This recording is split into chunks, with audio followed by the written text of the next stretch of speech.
Big boss season 7 ఏ range లో ప్రేక్షకులను అలరించిందో ప్రత్యేకంగా చెప్పాల్సిన అవసరం లేదు. బిగ్ బాస్ సీజన్ 7 విన్నర్ గా రైతు బిడ్డ పల్లవి ప్రశాంత్ నిలిచాడు. సామాన్యుడిగా హౌస్ లోకి ఎంట్రీ ఇచ్చిన పల్లవి ప్రశాంత్ ప్రేక్షకులకు బాగా దగ్గరయ్యాడు. తనదైన గేమ్ తో ప్రేక్షకులను ఆకట్టుకున్నాడు.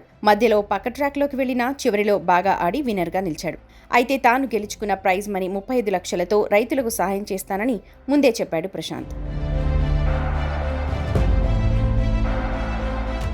అయితే బిగ్ బాస్ పూర్తయి 3 నెలలు కావస్తూ ఉన్నా దానిపై ఇంతవరకు ఎలాంటి ఊసు లేదు. దాంతో పల్లవి ప్రశాంత్ పై పెద్ద ఎత్తున విమర్శలు వచ్చాయి. సోషల్ మీడియాలో ప్రశాంత్ చాలా మంది ట్రోల్ చేశారు. ఇచ్చిన మాట మర్చిపోయి షోలు చేసుకుంటూ ఎంజాయ్ చేస్తున్నాడంటూ విమర్శలు చేశారు. మొత్తానికి ఇప్పటికీ పల్లవి ప్రశాంత్ ఇచ్చిన మాట నిలబెట్టుకున్నాడు. రైతులకు తాను అందిస్తానన్న సహాయాన్ని అందించాడు.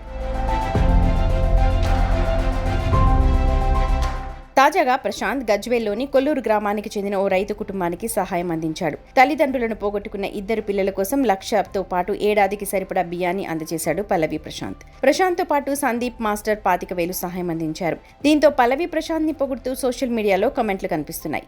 తిప్పరా మీసం అంటూ ఇచ్చిన మాట నిలుపుకున్న గ్రేట్ అంటూ కామెంట్స్ వస్తున్నాయి.